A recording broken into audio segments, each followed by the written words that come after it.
Listen, if we even think you owe us money, you won't know what hit you. We'll put liens on everything you own. Raid your bank accounts, retirement fund, pension. You'll open up your paycheck and cry because we'll already have the money. We'll haul you into federal court and you might even go to jail. Hey, it's our job. Don't fight the IRS alone. The Tax Doctor is here to help you negotiate your tax bill and reduce your stress. Our experts will fight for you using IRS guidelines to stop any IRS actions like bank levies or wage garnishments. Plus, eliminate penalties and interest and reduce your past tax bill so you pay the IRS less. Help is here to deal with the IRS to reduce your stress. If you owe $10,000 or more in back taxes, do not call the IRS alone. Call a tax doctor now for a tax emergency analysis. I'd have my mom call the number on the screen. You come see me alone. We'll work it out. Really, we will. Did you know that thousands of authors across the country have written books and published them with Page Publishing? If you've written a book, Page Publishing can help you through the process. We cut through the confusion of the publishing world to make it easy for you.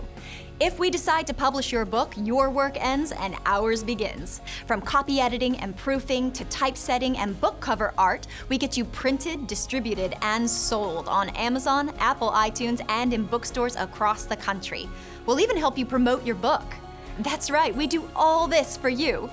Biography, self-help, mystery, novels, sci-fi, even a children's book. No matter what genre, Page Publishing can bring your book to life. Call today for your free author submission kit and find out how you can be the next published author at Page Publishing. Call for your free author submission kit at 855-993-2114. That's 855-993-2114.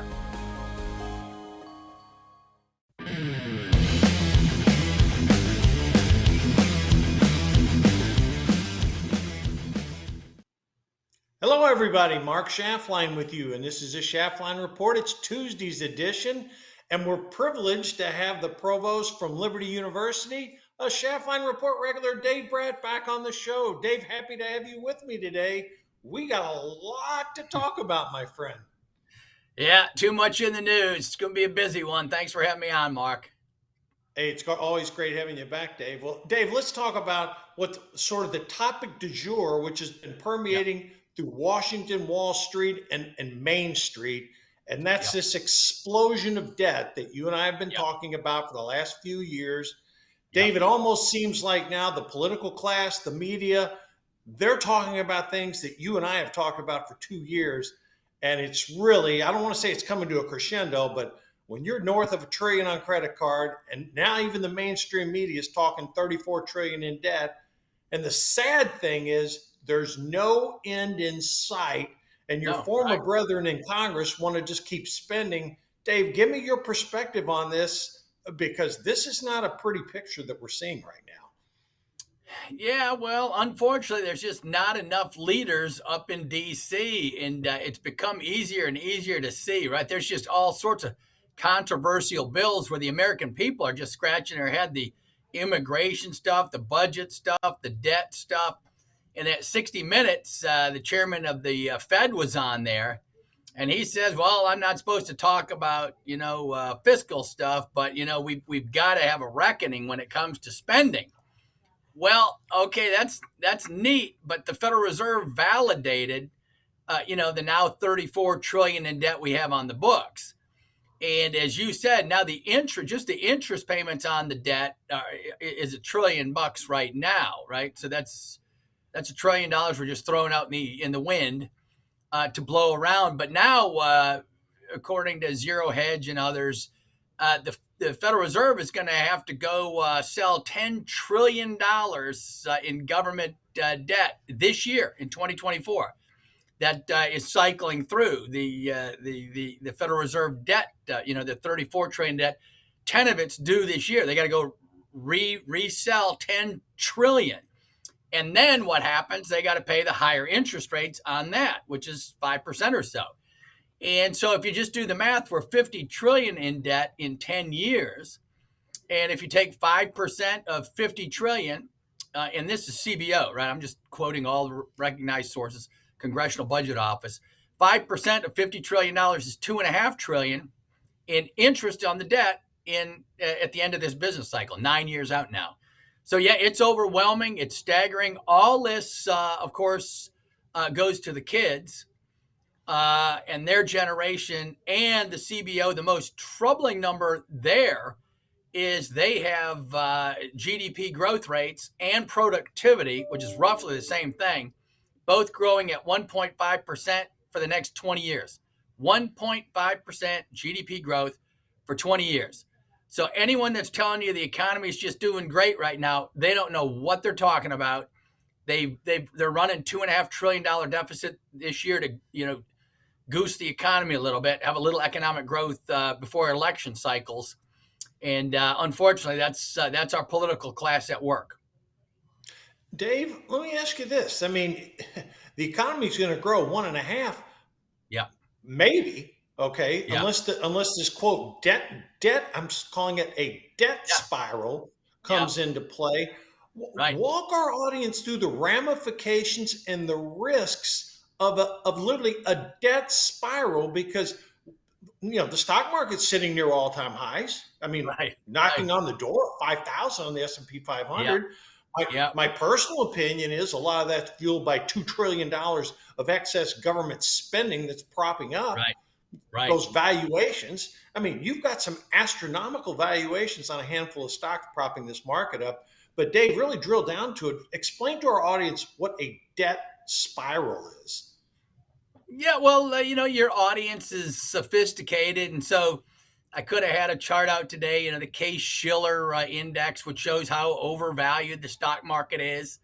There's kind of a pig in a python story going on. The stock market's gone like this, straight up, and the real economy is flat as a pancake, right? Not growing hardly at all. And so how in the world can earnings be going like this when GDP growth, the stuff you make in the underlying economy of these firms, is flat as a pancake? And the answer is what you just suggested. We printed $8 trillion of money of Federal Reserve funding money. And then now they're slowing that down, right? Because and the reasoning there is interesting, right? The American people aren't cynical enough to catch this. You have to be a seasoned economist to become this cynical. And so the reason is Axios and all the big news and all the political views are just my own, right? I don't speak for anybody else on these things. But they were all signaling to the White House, there's only one thing that upsets the American people right now. It's not debt. It's not productivity growth in the future. It's not education. No one cares. Snoozer, all those things matter, but no one cares. No one votes on those things. The one thing they care about is they've lost 20% of their purchasing power in the past 4 years due to inflation. The eggs and the bacon and the milk are way up. Gasoline's still up. The prices have gone up and they've never come down, right? And so the Federal Reserve, M2, they've had to actually go in and cut the money supply, and it's coming down. But then someone had to step in to keep this party going, and that is what you just said. This year, the federal government, not the Federal Reserve, is running $2.5 trillion in deficit spending, borrowing. Right, so you can picture this: the United States federal government goes out to Uncle Sam, your rich uncle, borrows $2.5 trillion, puts it over in this hand, gives it to the government account. Right, your macroeconomics, put it in capital G, C plus I plus G, and they call that economic growth. You just borrowed $2.5 trillion from your kids, you shove it into government spending, and you count that as economic growth. I mean, you can't make it up. Yeah, and what makes it even worse, Dave, is the average person out there, they're thinking, okay, I keep hearing from Jerome Powell and that inflation's coming down. Yeah, the consumer price index is now officially around 3%. But Americans are not going to experience a price decline. In other words, it is not going back to the good old days the way it was when Trump was president. And again, I think a lot of people were expecting, well, when are prices going to really come down? Because you're right, they're at least 20% higher since Biden been in office. I used an example we talked about, car insurance, 27% increases in that. You've talked about milk, eggs, stuff you consume. This stuff is not coming down.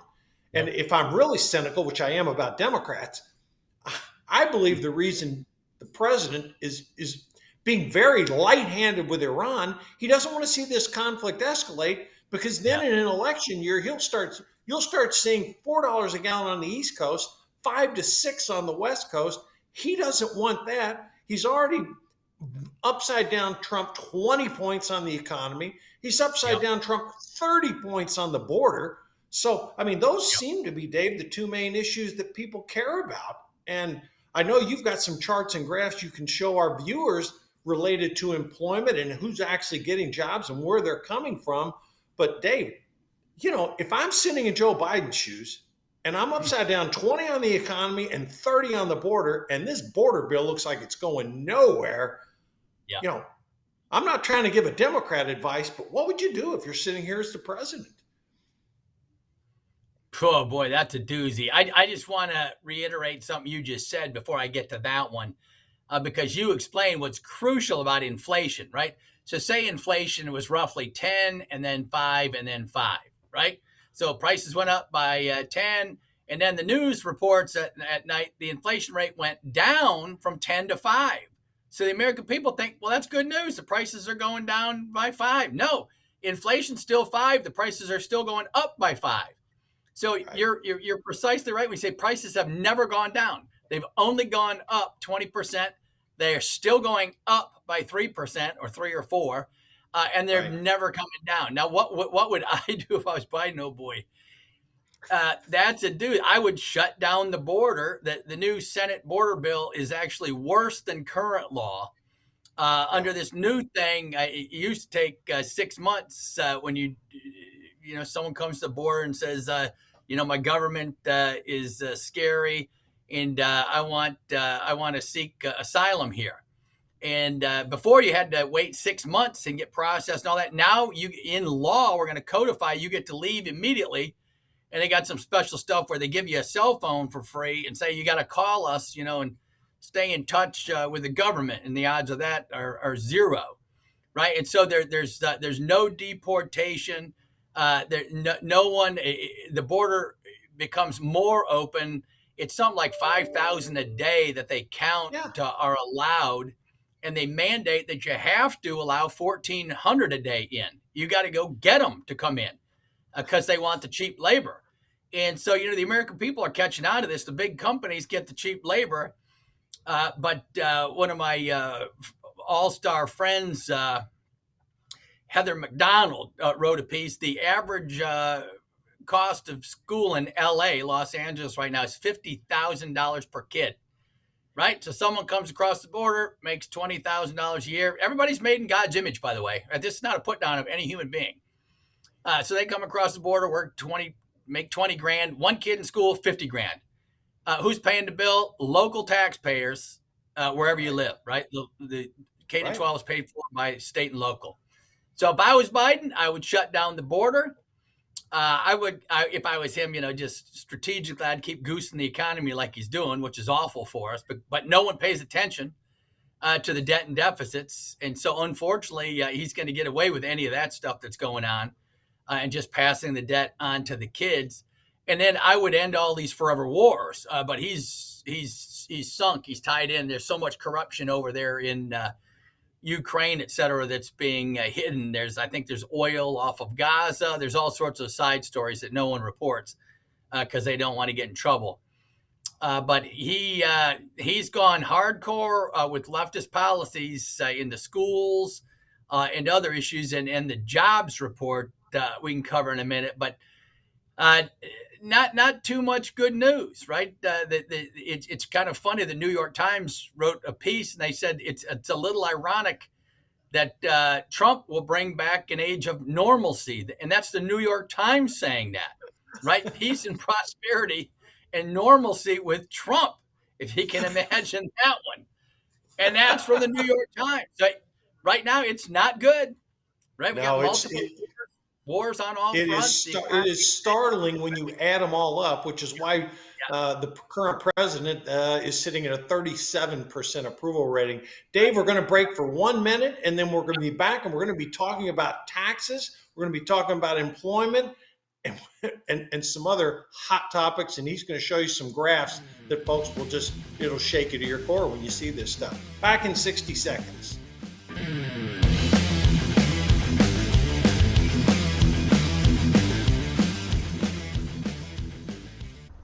When I grow up, I want to work for a woke company, like super woke. When I grow up, I want to be hired based on what I look like, rather than my skills. I want to be judged by my political beliefs. I want to get promoted based on my chromosomes. When I grow up, I want to be offended by my coworkers and walk around the office on eggshells and have my words policed by HR. Words like grandfather, peanut gallery, long time no see, no can do. When I grow up, I want to be obsessed with emotional safety and do workplace sensitivity training all day long. When I grow up, I want to climb the corporate ladder just by following the crowd. I want to be a conformist. I want to weaponize my pronouns.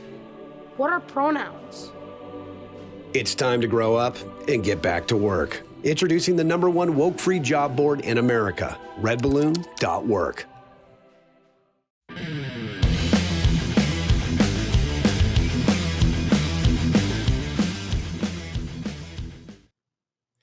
Folks, we're back with Dave Brat after watching the funniest and most humorous commercial on streaming. I love it.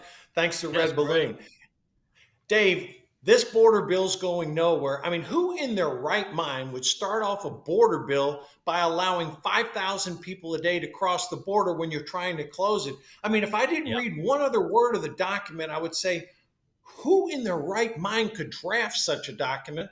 And yet, the mainstream media is talking about how great Senator Langford is and Kirsten Sinema and even Mitch McConnell, who came out for the bill, is now urging his members to vote against it. This bill's going nowhere. You know it. I know it. And let's just call it a reality check here. But you did mention all these people coming across. They're not going to stop. And the American people are seeing through this, Dave. I mean, they don't want what's happening right now. Brutally high prices, a border that's being overrun, endless wars. I mean, we talked about that. Let's put it in sort of perspective, Dave, on what we can expect. Talk a little bit about the employment situation right now, because there's some fake news out there, and we really need to cut through that. Yeah. Well, try cutting through this. The mayor of New York City, I don't think, is an arch conservative. And Eric Adams, the mayor of New York City, said this immigration issue is going to kill my city, comma, in quotes, again, it's going to kill my city, right? So this is the mayor of New York City. Immigration is going to kill my city. We're bankrupt. We can't afford any of this. It's a disaster. There's chaos. There's crime. There's drugs. And then the mayor of Chicago doubled down, again, not known for being a hardcore conservative. And so, there's really a political alignment going on. This is the globalists and the super wealthy versus the American people. It's not really Republican, Democrat anymore. And those poll numbers are kind of reflecting that, a 70-30 flip between the common sense of the American people and the elitists and those who are associated with big money, and they just have to say what they say. And I will share with your folks, the senators and the congressmen that are affiliated with leadership. They do get their world rocked, right? The mega billionaires come after them and they say, if you don't put a cheap labor bill through, I'll find an alternative candidate to you in 5 seconds and we'll fully fund them, right? And so the grassroots does not have that ability yet. To fund alternative candidates. And so the globalist folks to put these bills into play, they're playing with fire right now at a populist moment. And so let's go from the immigration issue. That bill, as you say, is just a disaster. I think it's 8 million illegal immigrants coming in, all catch and release going. And now there's reports of everything, Hamas, terrorist groups, China stuff. 60 Minutes is running stuff on this now, right? So this is not tinfoil hat stuff anymore. The mainstream media actually is picking up on reality that we've all known. But let me just show you 2 charts. There's 2 labor surveys. One is called the Establishment Survey. One is called the Household Survey. I won't get in the weeds on it, but they're off by 9 million jobs over the past 4 years, just to put it simply. And the reason the establishment is probably the one that's off is because, say you're very poor and you have 3 jobs trying to make ends meet. The establishment survey counts that as being 3 jobs, right? And so, in the household survey says no, it's one person. They're working in their job. So, the establishment survey is just way over counting. And if you want to go to the that graph you just had up with the green bar first and the red bar, right? There's your last jobs report since February 23, last month. So in the news, you read about all the establishment numbers, right? The great news of 350,000 new jobs. Wow, that's great. That's cool.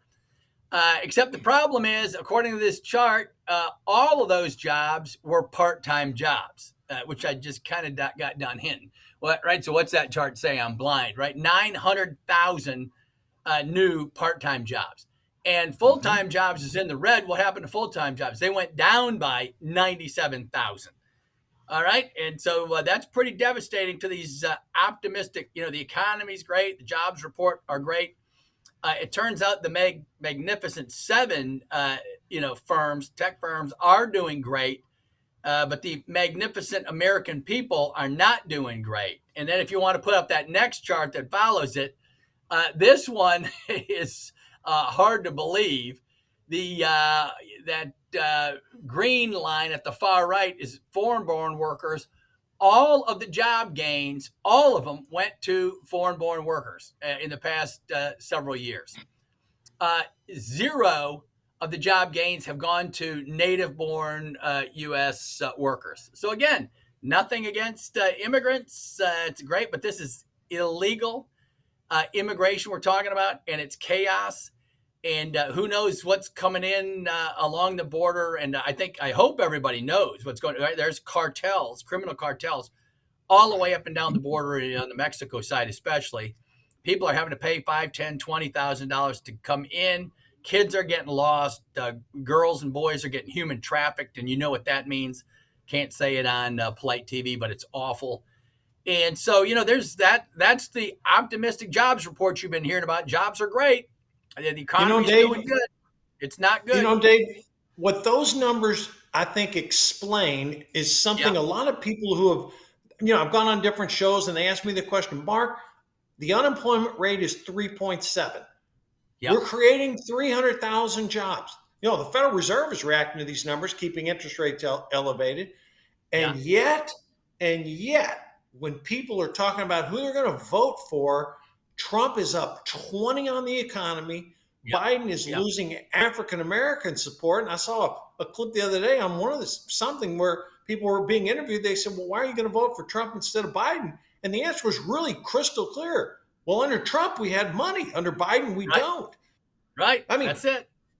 It was really that simple. And you see the president bleeding support among young voters and working age folks who are out there trying to get ahead. You see these, quote, great economic numbers. Because, Dave, you and I know 3.7% unemployment, if really 350,000 jobs were being created, Joe Biden would not be 20 points upside down. Right.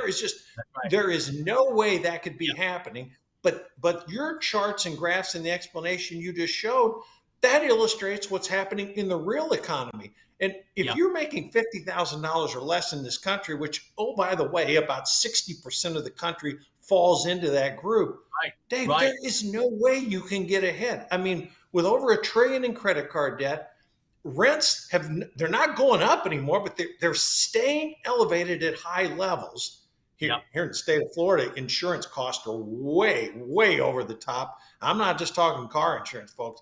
We've got condominiums. There's lots of condominiums in Florida, folks. Because of what happened last year in Surfside and the hurricanes, condominium insurances are going up 100% in some cases. People are getting hit by massive assessments, and you throw this on top of all the other issues.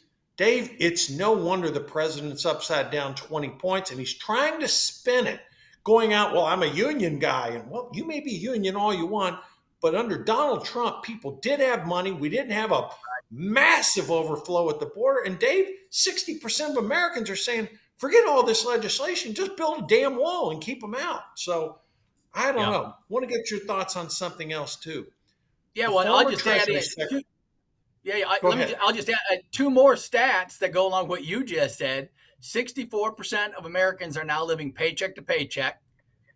That includes financial analysts and people you would not guess. 64%.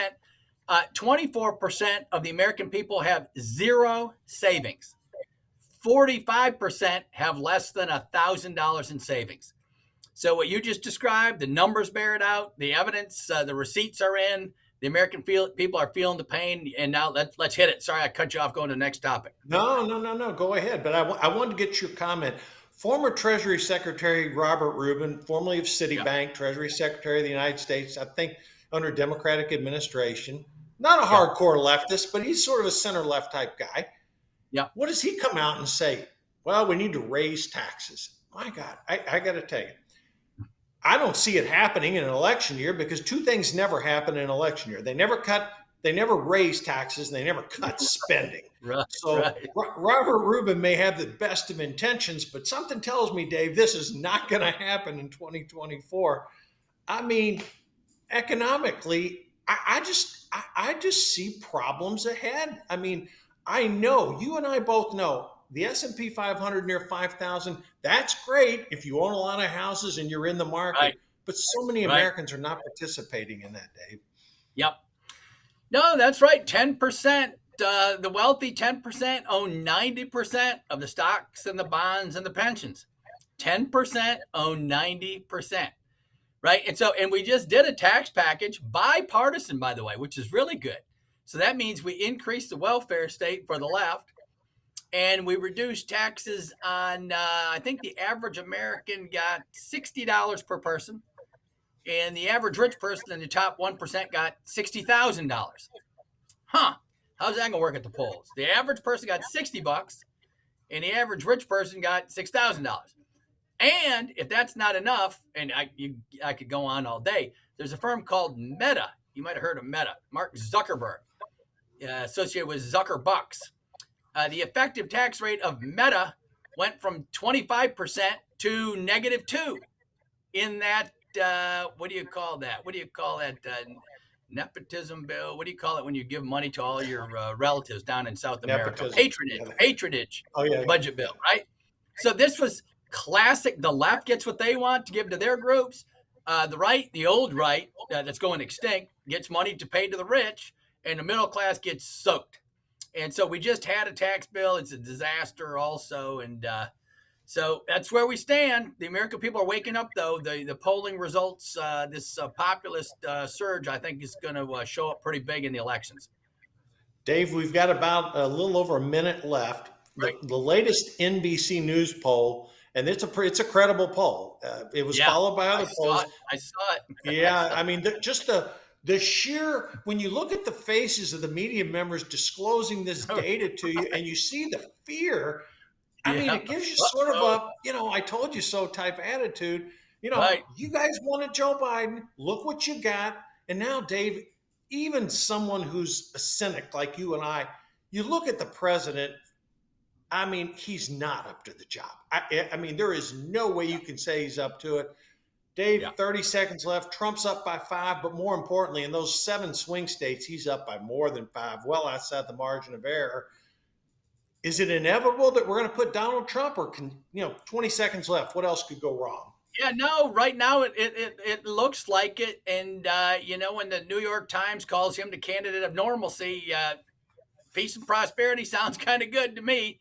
And you can get me at Brat Economics on Getter, and I got an email account there to get me. I'm going to be in the Villages in Florida next week. So if you got any friends in the Villages, I'll be down there talking on just these topics. Look forward to meeting you.